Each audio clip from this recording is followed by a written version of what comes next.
Hello friends, चलिए कोई नहीं, स्टार्ट करते हैं हम लोग सल्फर सीरीज को। और सल्फर सीरीज से बहुत फ्रिक्वेंटली कह सकते हैं आप क्वेश्चंस आते हैं जेई मेन में, नीट में, जेई एडवांस में, हर किसी में। सल्फर सीरीज में सबसे पहले हम लोग थोड़ी देर पहले बात कर ले एलोट्रॉप्स पर, फिर एलोट्रॉप्स के बाद ऑक्साइड्स और एसिड्स पर है। एलोट्रॉप्स को तेजी से निपटाया जाए पहले थोड़ा सा। हमारे एनसीईआरटी में 12th में सल्फर के एलोट्रॉप्स के बारे में क्या बातें कही गई हैं उस पर एकदम क्विक हम लोग थोड़ा सा काम करते हैं, और काम करने के बाद एक दो क्वेश्चंस रिसेंट वाला हम लोग वो भी डिस्कस करेंगे और चेक कर लेंगे अपने कॉन्सेप्ट को। आ जाइए, allotropes of sulphur.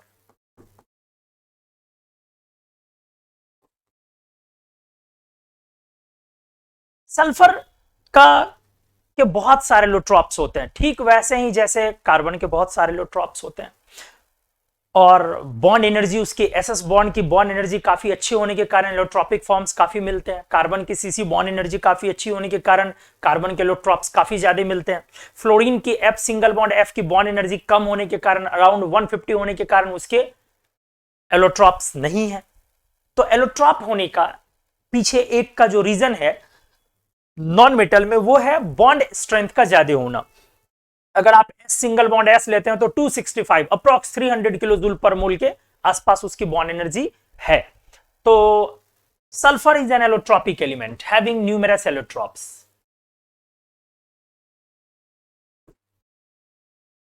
Sulphur is an allotropic element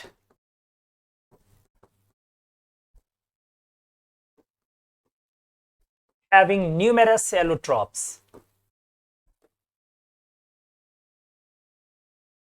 बहुत सारे एलोट्रॉप्स हैं, लेकिन बहुत सारे एलोट्रॉप्स में से हमारे सिलेबस में बहुत सारे, मतलब जैसे दो सल्फर के एलोट्रॉप्स हम लोगों को पढ़ने होते हैं, रोम्बिक एंड मोनोक्लिनिक। इसके अलावा बहुत सारे milk of sulphur, plastic sulphur, pearl sulphur, बहुत कुछ बोला जाता है। मेटेलिक सल्फर मैं डिस्कस भी करूंगा। तो इसमें से दो सल्फर काफी इंपॉर्टेंट है। अल्फा सल्फर, जिसको आप रोम्बिक बोलते हो, एंड बीटा सल्फर। स्ट्रक्चर के वजह से इनका नाम है, इसको आप मोनोक्लिनिक बोलते हो।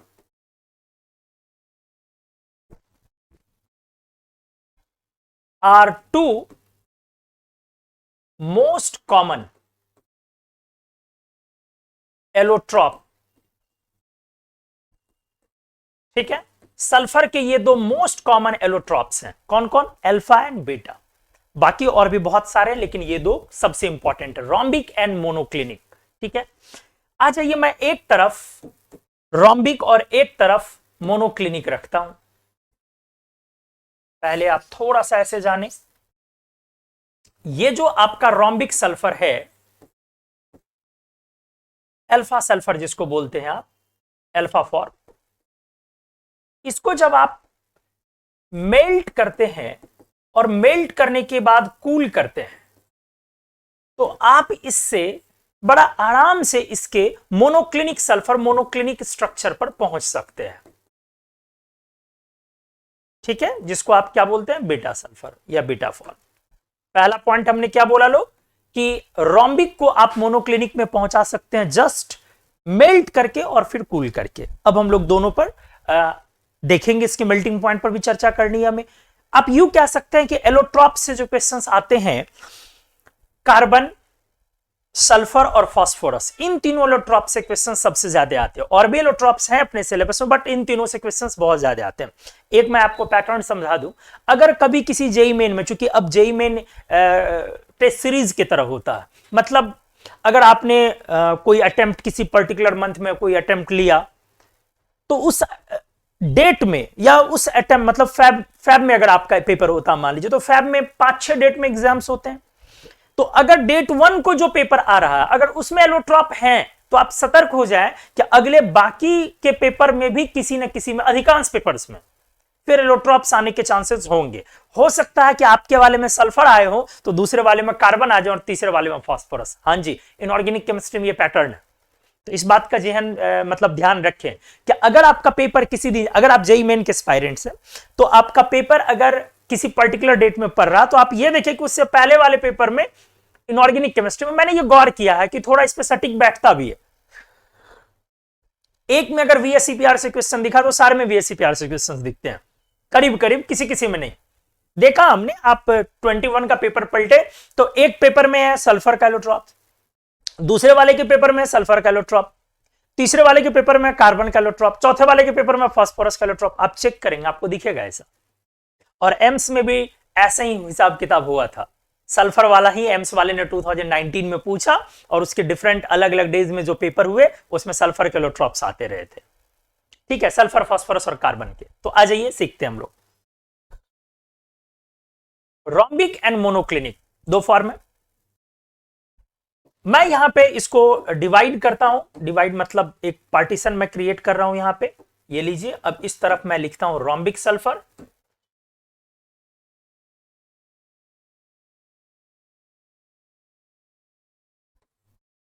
और इस तरह हम लोग लिखेंगे मोनोक्लिनिक सल्फर।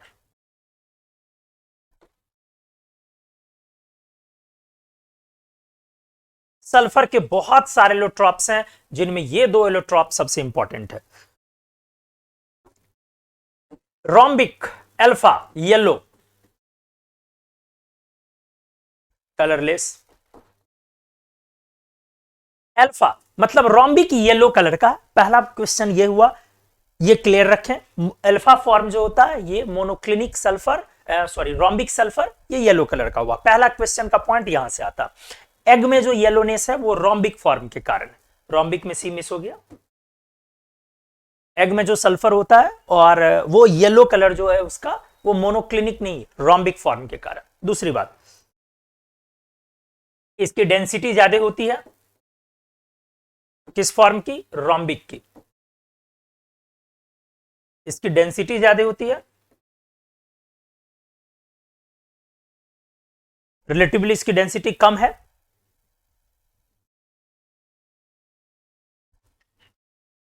ये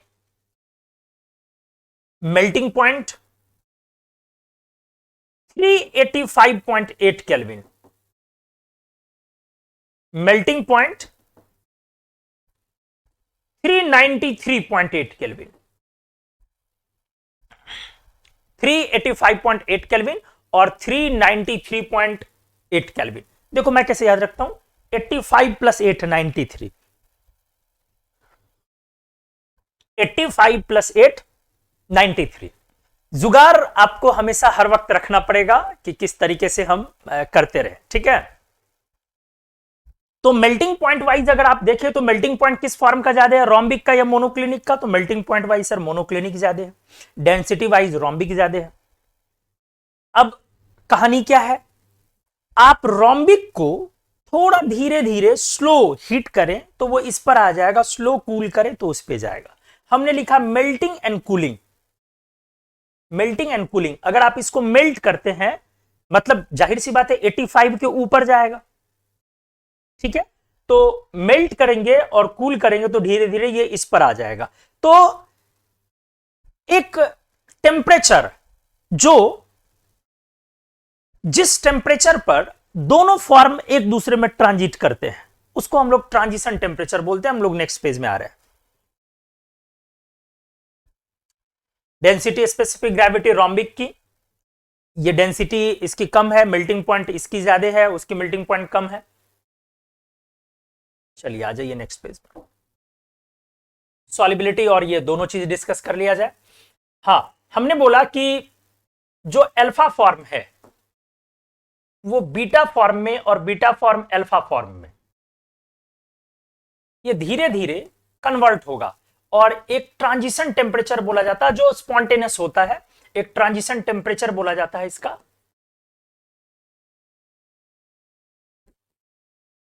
369 केल्विन। ठीक है, ये इंपॉर्टेंट, एक ये आपसे क्वेश्चन पूछा जाएगा, इसका ट्रांजिशन टेम्परेचर का कितना है बेटा? 369 केल्विन। ये ट्रांजिशन टेम्परेचर मतलब इस पर दोनों एक दूसरे में आएगा। मतलब आप अल्फा को बीटा में ले जा सकते हैं, कैसे? स्लो हीटिंग, और बीटा को अल्फा में कैसे ला सकते हैं? Slow cooling. सही है ना, स्लो कूलिंग। क्लियर है? 369 पर दोनों फॉर्म है। ये वाला फॉर्म किस पर स्टेबल है? स्टेबल एट रूम टेम्परेचर और बिलो, समझ सकते हो, ये जब मेल्ट करते हैं ये आएगा, ठीक है? तो हमने क्या बोला, सॉरी, यहां पे जब ये मेल्ट करते हैं तो मेल्ट करने के बाद इसमें आएगा, मेल्टिंग पॉइंट 385 है। अब धीरे धीरे टेम्परेचर आप बढ़ाते जाएंगे तो मोनोक्लिनिक फॉर्म आते जाएगा, मतलब 385 के नीचे जब होगा तो रोम्बिक फॉर्म होगा। हमने क्या दिखाया, 369 पर ट्रांजिट करना स्टार्ट करता है। 369 को बेटा लगभग लेस देन 100 डिग्री सेंटीग्रेड बोल लो, बोल सकते हो ना, लेस देन 100 डिग्री सेंटीग्रेड बोल लो, मतलब कितना हो गया आपका 273, मतलब 96 degree, less than 100 degree centigrade, मतलब रूम टेम्परेचर पर कौन फॉर्म है, स्टेबल है, अल्फा फॉर्म, और बिलो 369 केल्विन। अब ये कब स्टेबल है, स्टेबल एट हाई टेम्परेचर बोल लोगे या दूसरा कर लोगे या क्या बोलोगे, और अबव 369 केल्विन, सही है ना? ये दोनों ही चीजें अच्छे से देख लो। फिर उसके बाद क्या बोलोगे आप, ये हमने टेम्परेचर वाली बातें करी, टेम्परेचर वाली बातों में क्या क्या बातें हुई एक बार फिर से डिस्कस कर लिया जाए। पहला पॉइंट ये डिस्कस करा हमने, इसका मेल्टिंग पॉइंट 385.8 केल्विन, 393.8 केल्विन। फिर हमने अगला पॉइंट ये करा कि 369 पर दोनों फॉर्म एक दूसरे में ट्रांजिट करना स्टार्ट करता, मतलब इक्विलिब्रियम पर है, इस फॉर्म को धीरे धीरे स्लो हीटिंग पे इसमें कन्वर्ट करेगा और स्लो कूलिंग पे उसमें कन्वर्ट करेगा। लो टेम्परेचर रूम टेम्परेचर पर कौन, alpha form, rhombic yellow form अपना दिखेगा ज्यादा, और हाई टेम्परेचर पर, एलिवेटेड टेम्परेचर पर या 369 केल्विन के ऊपर धीरे धीरे आपका कौन जाएगा, बीटा फॉर्म। 369 को अपन क्या बोलते हैं, ट्रांजिशन टेम्परेचर। ये सारी बातें टेम्परेचर पर बेस्ड हुई। अब प्रॉपर्टीज पर बातें करें, जैसे हमने डेंसिटी में बोला कि ये डेंसिटी में ज्यादा है, ये डेंसिटी में कम है। फिर हमने बातें करी स्ट्रक्चर में, फिर हमने बातें करी कलर में। अब इसके बाद आ जाओ सॉलिबिलिटी में बातें करता हूं, ध्यान से देख लो। ये पार्शियली सॉलिबल, दोनों में सेम बातें हैं सॉलिबिलिटी को लेके, दोनों में partially soluble in alcohol, benzene और ईथर, ये दोनों में बातें हैं। ऑर्गेनिक सॉल्वेंट्स में दोनों के दोनों पार्शियली सॉलिबल है। ये भी partially soluble in alcohol, benzene and ether, ये भी इसमें पार्शियली सॉल्युबल, लेकिन कार्बन डाइसल्फाइड में दोनों के दोनों soluble, but soluble in CS2, but soluble in CS2।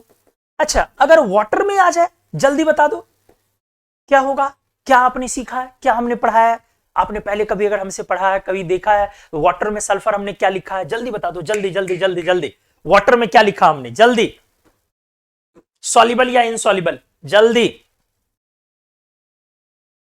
क्या पढ़ा है आपने, वाटर में सॉल्युबल या इनसॉल्युबल, जल्दी, हाँ जी, वाटर में, वाटर में, वाटर में, वाटर में, वाटर में, जल्दी जल्दी बताइए बताइए, हमने पढ़ाया आपको वाटर में क्या होता है, sulphur, exactly, good Pradeep, Mukesh, very good very good very good very good, Nikita, very good very good, बहुत अच्छा, insoluble insoluble insoluble, great. Water insoluble है, ये वाला सल्फर भी इनसॉल्युबल है वाटर, और ये वाला भी सल्फर वाटर इनसॉल्युबल है, बहुत अच्छा, शानदार, दोनों सल्फर वाटर इनसॉल्युबल है। अब अगर सॉल्युबल करना है तो कहां पे, जल्दी बताओ, सल्फर को कैसे डिसॉल्व कर सकते हैं अपन, सल्फर वाटर में कब सॉल्युबल हो सकता है, क्विकली जल्दी बोलो, जल्दी बोलो, अगर हमें सल्फर को सॉल्युबल करना है वाटर में तो क्या करना चाहिए, जल्दी, और किस वजह से होती है, एकदम तेजी से, गुड तानिया, वेरी गुड, मनमीत, जल्दी बताएं, वाटर सॉल्युबल कैसे होता है, अगर हमें वाटर में सॉल्युबल करना है सल्फर को तो क्या करना है, तेजी से बताइए।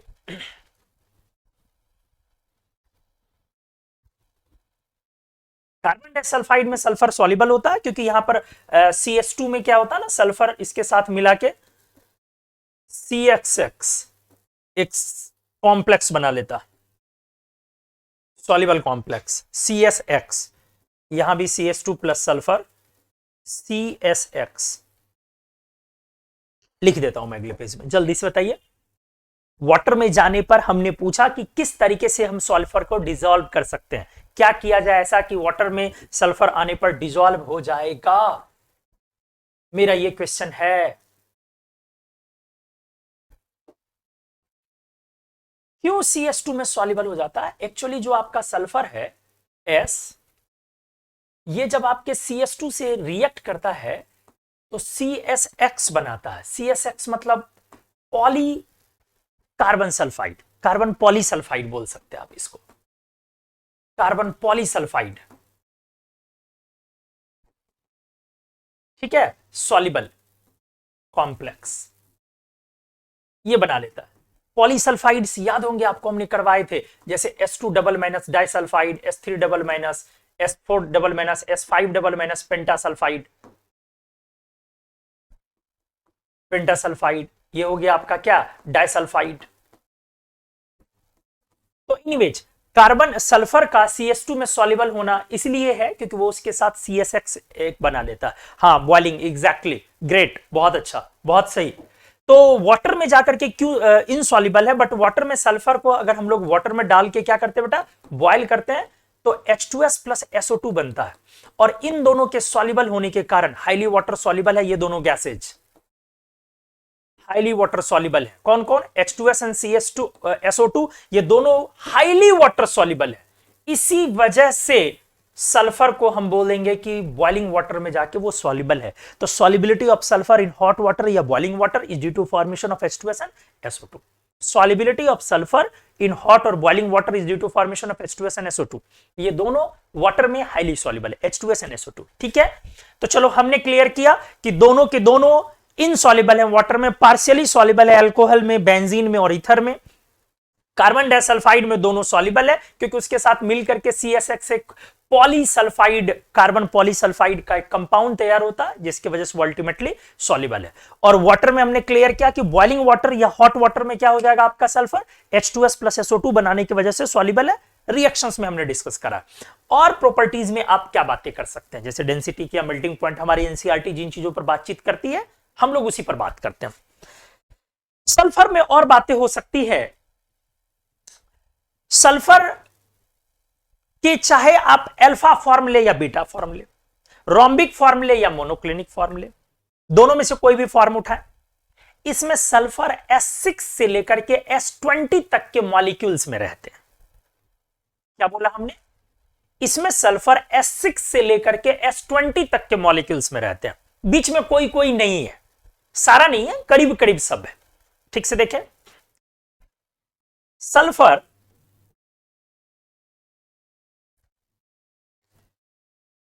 remains in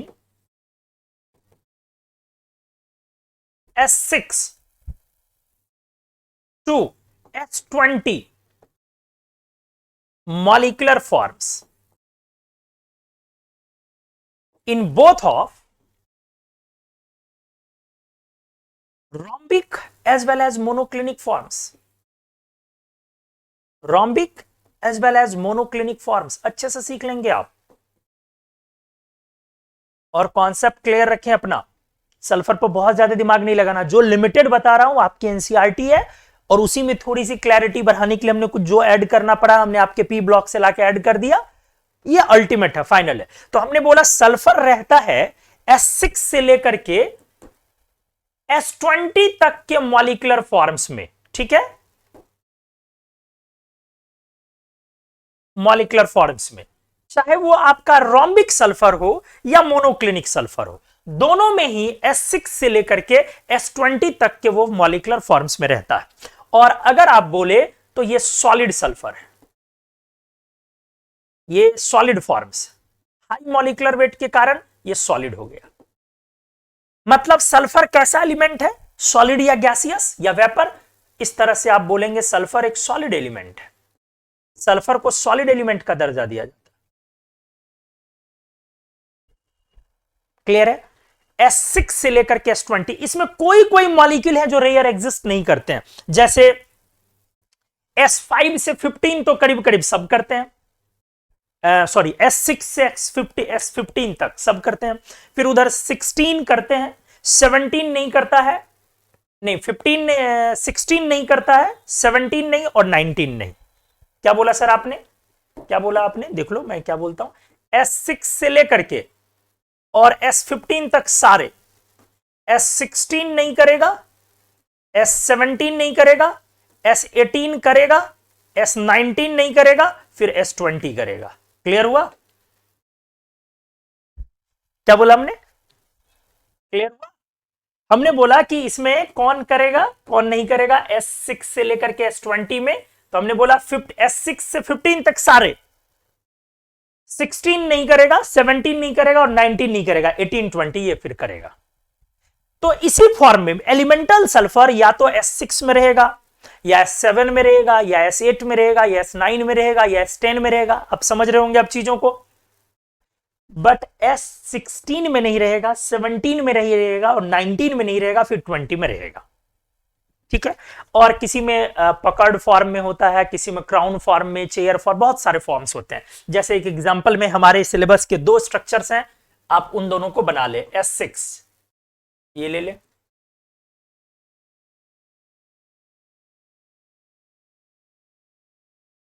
ये देख ले, ये S6 है आपका, S8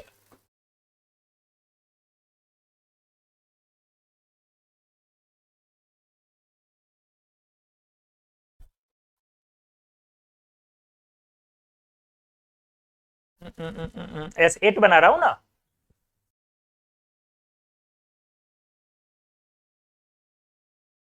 5 हो गया, 6 7 8, S8 से लेकर के S20।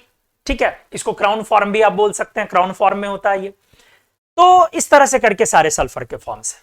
अब है, जैसे जैसे आप टेम्परेचर बढ़ाते चले जाएंगे, धीरे धीरे सल्फर S2 की तरफ जाते जाएगा। और ये फॉर्म्स अगर आपसे पूछे जाए तो इस पे क्या है, डबल लोन पेयर होने के कारण ये डायमैग्नेटिक फॉर्म है।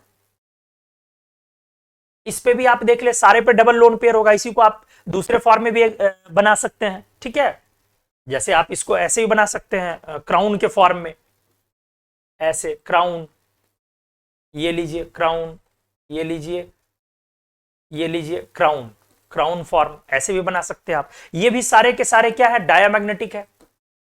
पकड़ फॉर्म बनाया, क्राउन फॉर्म बनाया, या चेयर फॉर्म बनाया, सारे के सारे डायमैग्नेटिक है। क्योंकि बहुत क्लियर है ना, ये देखो ना, 2 तो 1 लोन पेयर, 2 लोन पेयर हुआ बेटा, तो कहीं पे भी अनपेयर्ड नहीं है। 2 to 4 सारे में पेयर्ड है। टोटल में 6 वैलेंस इलेक्ट्रॉन, 4 2 6, तो सारे पेयर आते जाएंगे। इसीलिए सल्फर के ये सारे फॉर्म्स क्या है, आपके डायमैग्नेटिक।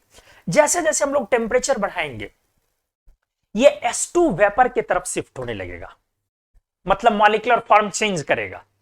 टेम्परेचर जब अबव जाने लगे, जैसे आप अगर 500 पर जाने लगे हो, केल्विन की मैं बातें कर रहा हूं, या डिग्री सेंटीग्रेड भी ले सकते हो, कोई ऐसा नहीं है। अब अगर एग्जैक्ट डिग्री सेंटीग्रेड में बात कर लो तो 600 500 डिग्री सेंटीग्रेड के ऊपर जब उधर मूव करने लगो, तो धीरे धीरे सल्फर किस फॉर्म में जाने लगता है, S2 के फॉर्म। एट एलिवेटेड टेम्परेचर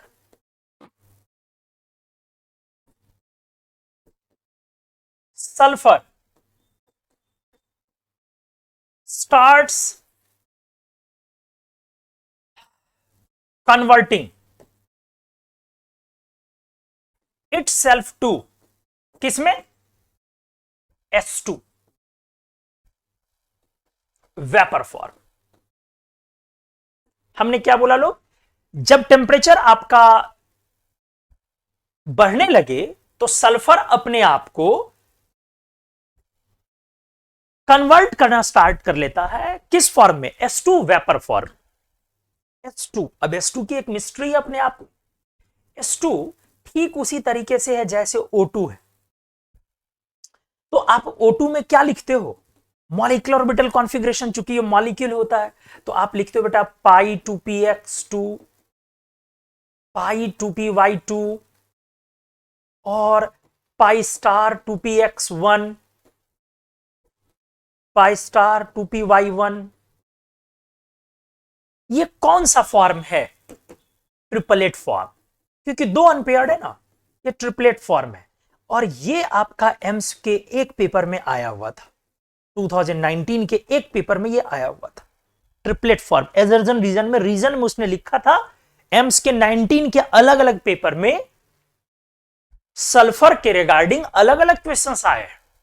एक में उसने रीजन में लिखा, पहले में लिखा एजर्सन में, दोनों में डाला कि S2 is paramagnetic, but reason में डाला ट्रिपलेट, और एक में कुछ और डाला, मैं क्वेश्चन करवाऊंगा कि ट्रिपलेट फॉर्म है। तो ये ट्रिपलेट फॉर्म है क्योंकि दो अनपेयर्ड है। यदि एक भी अनपेयर्ड नहीं होता तो आप सिंगलेट फॉर्म बोलते हो। Electronic state sigma S plus half into 2 से आप कैलकुलेट करते हो ना। तो अगर एक अनपेयर्ड होता है तो उसको डिप्लेट फॉर्म बोलते हो, दो अनपेयर्ड होगा तो आप उसको ट्रिपलेट फॉर्म बोलोगे। तो ये ट्रिपलेट फॉर्म है, तो सल्फर उसी के ग्रुप का है। तो एग्जैक्टली इसी तरीके का इसका भी मॉलिक्यूलर और वाइटल कॉन्फ़िगरेशन होगा, और आप यहां पे जस्ट 3px हो जाएगा, बस सेल बढ़ जाएगा।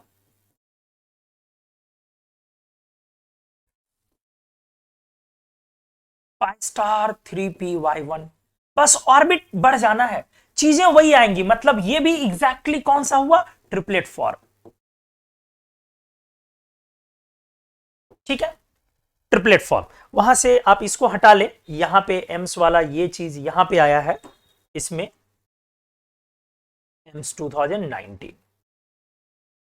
ठीक है, तो S2 इस तरह से निकला। इसका वेपर फॉर्म जो होगा, ये वेपर फॉर्म, जैसे O2 गैस है तो S2 आपका गैस है, तो आपका क्या इस तरह से निकला, S2 एक वेपर फॉर्म है और ये पैरामैग्नेटिक फॉर्म है।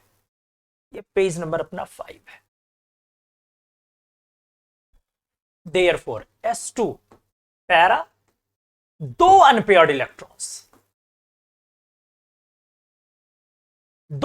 इलेक्ट्रॉन्स, ठीक O2 के तरह, और ये गैसियस है या वेपर बोलना ज्यादा सही है, वेपर सल्फर,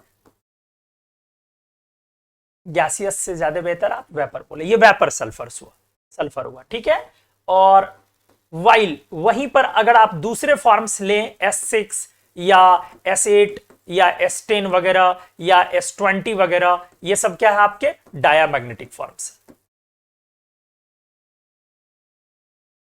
लेकिन हाई टेम्परेचर पर अभी भी ये गुत्थी सुलझी नहीं है कि कब ये S2 में कंप्लीट जाएगा। जैसे सल्फर की कहानी थोड़ी अजीब होती है, अलग अलग प्रेशर और टेम्परेचर स्केल पर आप उसके फेज डायग्राम को जब आप देखेंगे गौर से, जैसे कार्बन का फेज डायग्राम होता है, तो अलग अलग प्रेशर एप्लीकेशन पर और अलग अलग टेम्परेचर पर उसके बहुत सारे फॉर्म्स आते हैं, लेकिन शुरुआत के 400 केल्विन तक करीब करीब यही दो फॉर्म रह जाते हैं।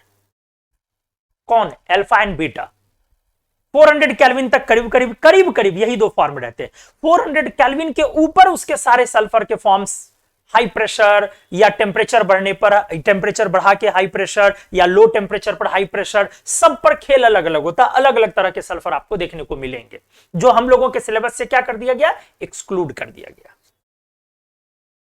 और हम लोगों के सिलेबस में स्पष्ट लिखा गया, आप एनसीईआरटी को पढ़ेंगे, एनसीईआरटी की लाइन आपको होगी, sulphur is an allotropic element having numerous allotropes, out of them only 2 forms are important, alpha and beta, rhombic and monoclinic forms. और फिर उसकी कहानी आपस में आपको मिलेगी देखने को। ठीक है, एक एलिमेंटल सल्फर के बारे में हमने बोला कि इसमें S6 से लेकर के S20 तक के मॉलिक्यूल्स होते हैं एलिमेंटल सल्फर में। मोस्टली S6 और S8 थोड़े कॉमन है ज्यादा, इसमें भी कोई दो राय नहीं, और सबसे ज्यादा कॉमन है S8, ये मोस्ट कॉमन है, ये मोस्ट कॉमन फॉर्म है।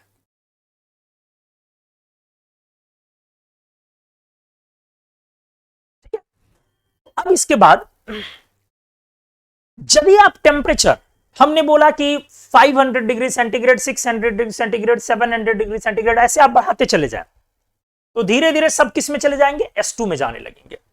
अब 1000 kelvin sulphur completely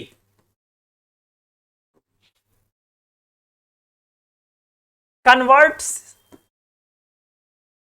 itself to S2 paramagnetic vapour form. Clear हो गया अब, कंप्लीट।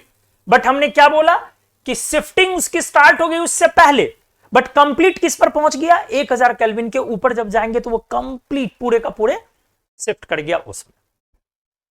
तो ये सल्फर के एलोट्रॉप्स के बारे में इससे ज्यादा कहानी आपसे डिस्कस नहीं करी जाएगी। कलर पूछा जाएगा, एलोट्रॉप्स कौन है ये पूछा जाएगा, पैरामैग्नेटिक डायमैग्नेटिक वो पूछा जाएगा, स्ट्रक्चर्स S6 S8 के बारे में पूछा जाएगा, फॉर्मूला S6 S20 में मतलब कहां से कहां तक के हो सकते हैं सल्फर मॉलिक्यूल्स, उसमें वो पूछा जा सकता है। सॉलिबिलिटी पूछा जा सकता है, बेंजीन अल्कोहल और ईथर में सॉलिबल है, कार्बन डाइसल्फाइड में सॉलिबल है, ये पूछा जा सकता है। जेई एडवांस्ड ने ये पूछा हुआ है कि आईआईटी वाले ने कि सल्फर CH2 में जाके क्यों सॉलिबल होता है, आपसे ये क्वेश्चन कराया जा सकता है। मेल्टिंग पॉइंट वैल्यू दोनों के पूछे जा सकते हैं। ट्रांजिशन टेम्परेचर के बारे में सवाल हो सकता है, हाई टेम्परेचर पर कौन फॉर्म स्टेबल है, लो टेम्परेचर पर कौन से फॉर्म स्टेबल है, यह सवाल हो सकता है। किस टेम्परेचर के आसपास जाने पर आपका वो कंप्लीट S2 में स्विच कर जाएगा, ये सवाल हो सकता है। ये सारे क्वेश्चंस हो सकते हैं। आइए मैं कुछ क्वेश्चंस आपको यहां पर ओपन कर रहा हूं ये देखने के लिए कि क्या रिसेंट के 2-3 इयर्स में जो क्वेश्चंस आए हैं क्या हम लोग सॉल्व कर पा रहे हैं कि नहीं। 1-2 इयर्स रिसेंट वाले में कुछ देखा जाए। इधर खुल जा सिम सिंह, ये आपके पास एक क्वेश्चन है। Given below are 2 statements, JEE Main 2021 का है। स्टेटमेंट 1 है, आप अच्छे से पढ़े और सॉल्व करें, मैं आपके जवाब का मुंतजिर हूं। दोनों फॉर्म्स में चाहे हमने क्लियर लिखा है, प्रदीप जी आपने पूछा है कि सर ये S6 एंड S8 अल्फा है या बीटा है, हमने क्लियर लिखा है कि आप अपने क्वेश्चन को इसमें देख लें जो मैंने लिखा है, ठीक है। देख ले, मैंने एकदम क्लियर बताया है कि आप किसी भी फॉर्म में रहते हैं, चाहे रोम्बिक में या मोनोक्लिनिक में, कहीं लिखा है हमने, आपको मिल जाएगा। दोनों में ही हाँ, sulphur remains in S6 to S20 molecular forms in both of rhombic as well as monoclinic forms. Clear है प्रदीप जी, आपकी चीजें क्लियर हो गई। अब आ जाइए, ये क्वेश्चंस मुझे करवाने दें। Given below are 2 statements. पहला है alpha and beta sulphur forms can change reversibly between themselves with slow heating or slow cooling. दूसरा है at room temperature the stable crystalline form of sulfur is monoclinic sulfur. In the light of above statements, choose the correct answers. Answer: statement 1 is false but 2 is true. Both statement 1 and 2 are true. C में दिया हुआ है statement 1 is true but statement 2 are false, और D में दिया हुआ है, देख लें आप, यहां पे आर को हटा के इज कर दूंगा, और डी में दिया हुआ है कि दोनों स्टेटमेंट फॉल्स है। जल्दी से बताएं क्या आपके अकॉर्डिंग आंसर आने हैं। चलिए बहुत तेजी से आंसर आ गया। अभिषेक सी, तानिया सी, सारे लोग सी जवाब दे रहे हैं। पहला है अल्फा और बीटा फॉर्म्स एक दूसरे में चेंज कर सकते हैं उसको आप स्लो हीटिंग और कूलिंग से। सही है, बिल्कुल सही, सारे लोग का जवाब सी है। वेरी गुड, बहुत अच्छा, एक्सेलेंट। और दूसरा है at room temperature the stable crystalline form of sulphur is monoclinic. ये गलत है। 100 डिग्री तक आपने देखा है, हमने बोला है कि ट्रांजिशन टेम्परेचर 100 डिग्री का राउंड है, 369 केल्विन। वहां तक जाकर के हम लोगों ने क्या देखा, कौन स्टेबल है, अल्फा फॉर्म, रोम्बिक फॉर्म। तो हमारा क्लियर कट सेकंड वाला गलत है। अल्टीमेटली आंसर्स आप लोगों ने बिल्कुल सही बनाया है, सी। वेरी गुड, शाबाश। नेक्स्ट पढ़ाता हूं, ये 21 जेईई मेन 2021 का एक और क्वेश्चन है आपके सामने। अब आप इसको देख लें। क्वेश्चन है, among the following allotropic forms of sulphur the number of allotropic forms which will show paramagnetism. Alpha मतलब इसमें डालना है आपके, चलो इसमें आंसर ही निकाल दो, ठीक है। अल्फा बीटा S2 फॉर्म बड़े आसानी से बन गया आपका, बहुत आसानी से सॉल्व हो गया। जेईई मेन 2021 का क्वेश्चन है फिर ये। Once again you people are saying see, बहुत अच्छा, सही है, बिल्कुल, एग्जैक्टली एवरीवन, ग्रेट, बहुत अच्छा। अब इसके बाद ये भी 21 का क्वेश्चन, वो भी, और 21 के आप पेपर को देखेंगे जब, तो आपको एकदम क्लियर दिखेगा कि कहीं पे कार्बन का पूछा हुआ है, हां जी, फुलरीन्स का, बकमिंस्टर फुलरीन का क्लियर दिखेंगे, और कहीं पर आपको दिखेगा फास्फोरस का। अलग अलग पेपर में आपको दिखेगा ज्यादातर, तो सही है आप लोग, इसका भी आंसर सी। चलिए आ जाइए आपके सामने एम्स 2019 का मैं क्वेश्चन हमने खोला, ओपन किया। ठीक है, किसको एक्सप्लेन करना है मुकेश जी, एक बार आप बोले।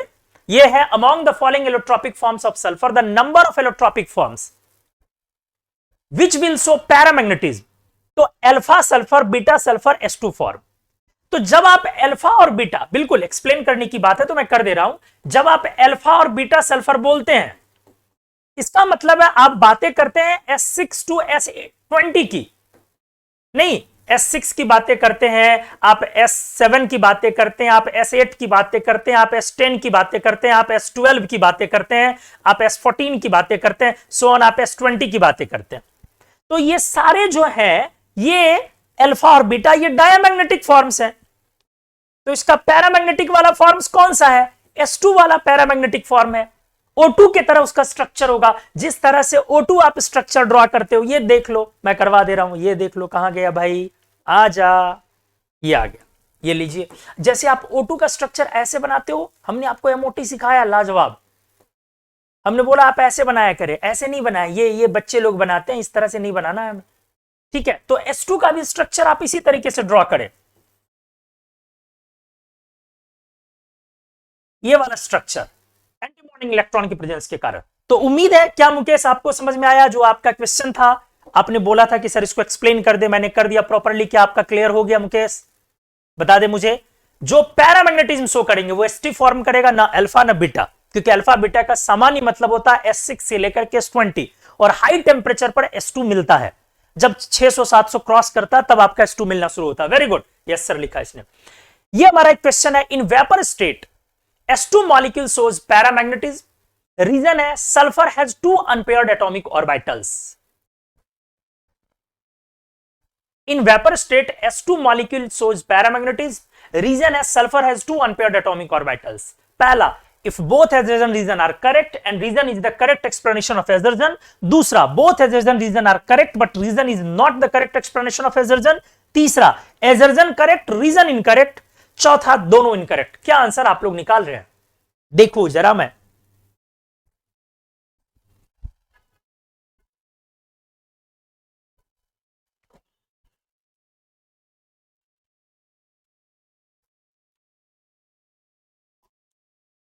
जल्दी से आप आंसर निकाल दें।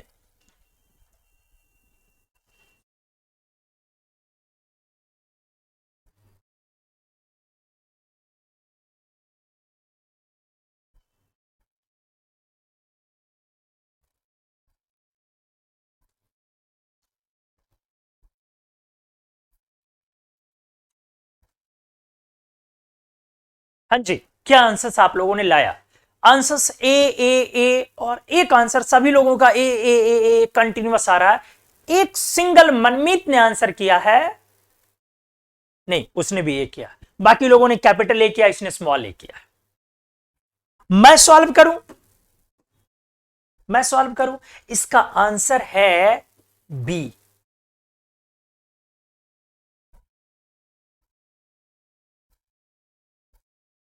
अब मत बोलना ओ रे शिट, हा? नहीं तो हिंदी मीडियम वाले स्टूडेंट ले लुट्टा, एटॉमिक ऑर्बिटल। सर ने तो सिखाया था मॉलिक्यूलर ऑर्बिटल।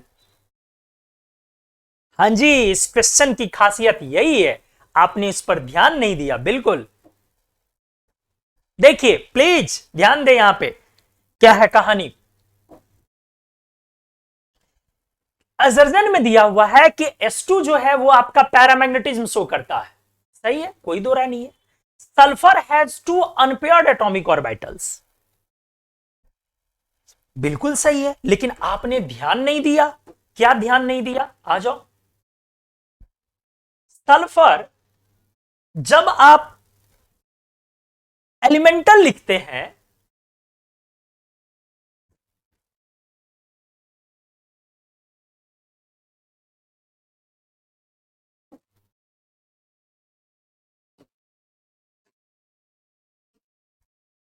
सल्फर, आपने ध्यान क्या नहीं दिया बेटा, देख ले अच्छे से। S2 पैरा है बट इसमें 2 अनपेयर्ड भी है, लेकिन 2 अनपेयर्ड मॉलिक्यूलर ऑर्बिटल है। अब घंटी खुल गई होगी दिमाग की।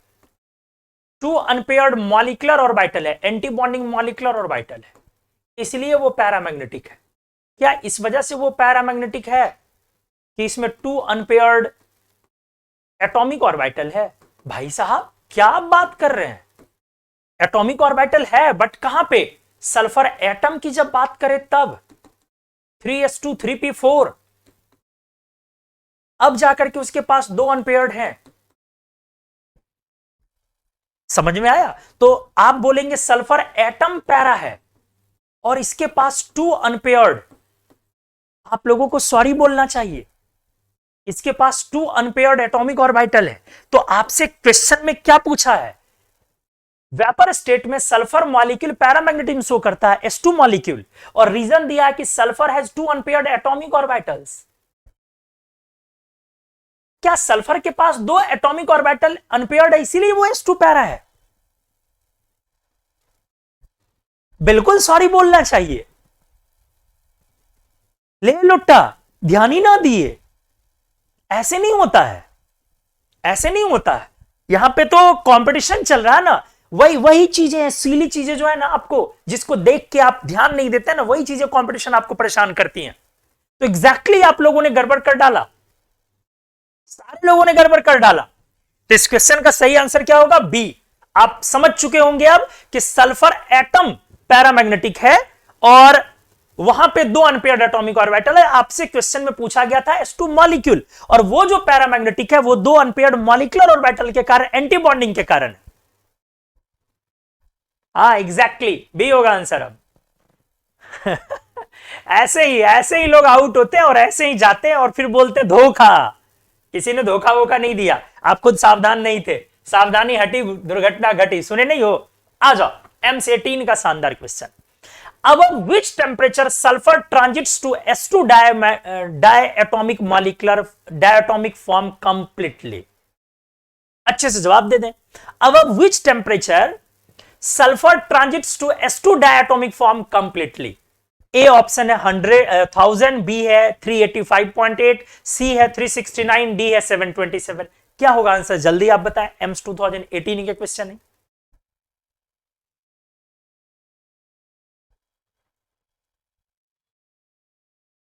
सी, डी।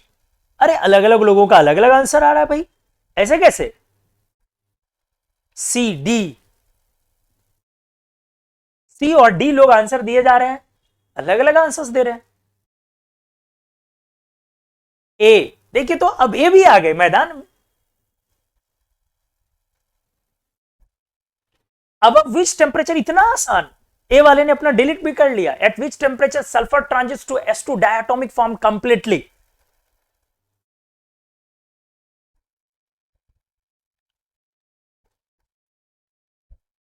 जल्दी जल्दी जल्दी, अब आंसर डी आ गया सभी का।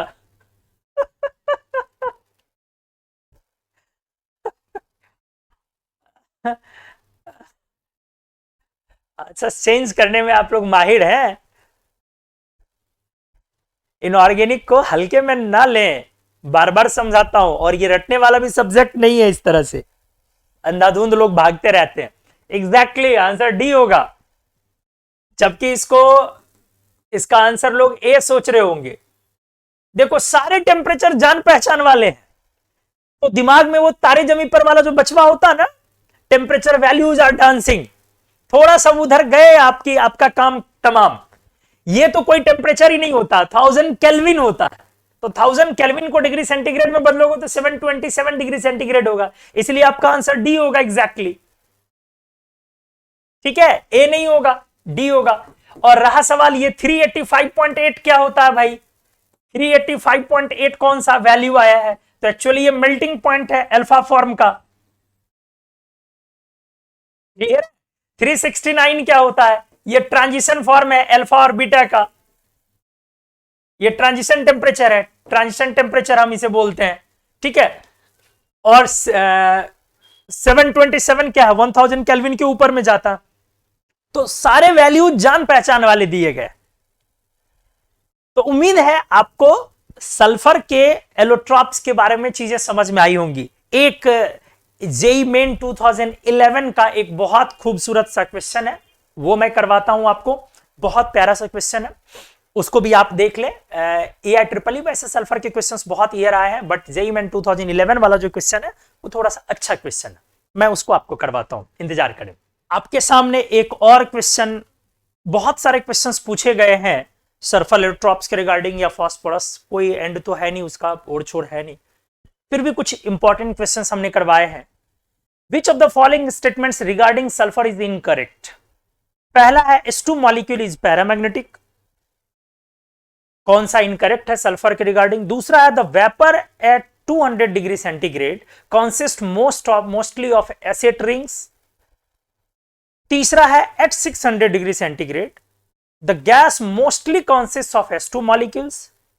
और चौथा है the oxidation state of sulphur is never less than +4 in the compounds. आप लोग आंसर्स बताएं इसके, क्या आपके अकॉर्डिंग आने चाहिए। हमने जितना भी सल्फर का कॉन्सेप्ट आपको करवाया है, वो सारे कॉन्सेप्ट पर जितने भी आज तक के क्वेश्चन है सब बन जाएंगे आपसे, कोई ऐसा नहीं है कि ये बने नहीं बने। आप जल्दी से इसके आंसर्स आप बताएं। आंसर्स आप लोगों के डी आ रहे हैं वैसे मोस्टली।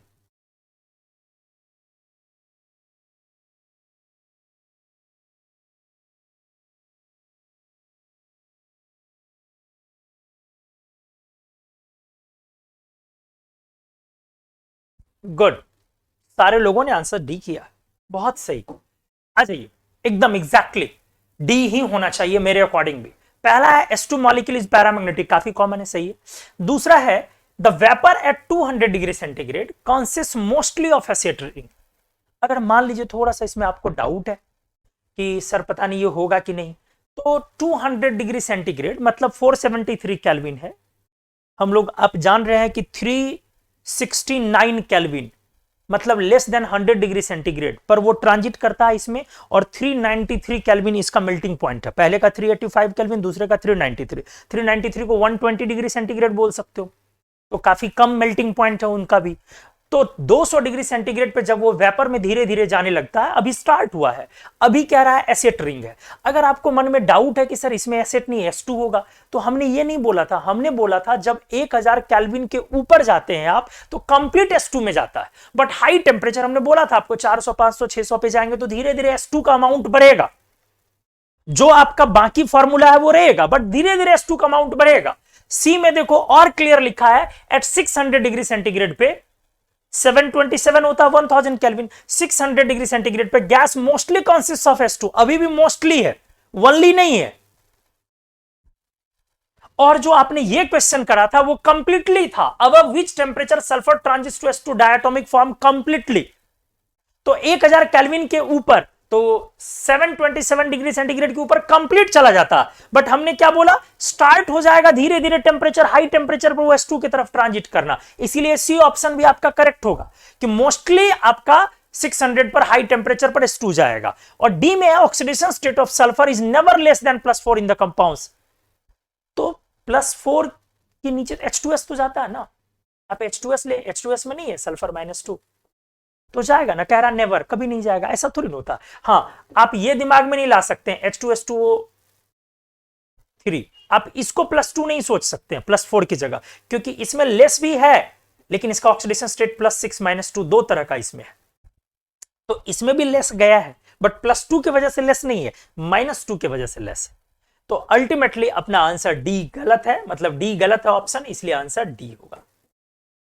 तो दोस्तों ये था हमारा क्या, सल्फर का एलोट्रॉप्स। उम्मीद है आपको सल्फर का एलोट्रॉप अच्छे से समझ में आया होगा और पसंद आया होगा। हमने बहुत सारी चीजें इसमें सिखाई है, और आप यकीन रखें कभी भी किसी भी हाल में सल्फर के क्वेश्चंस इससे ज्यादा आपसे नहीं पूछे जा सकते। तो ऐसे ही कार्बन, फास्फोरस के एलोट्रॉप्स पर भी आप काम करें।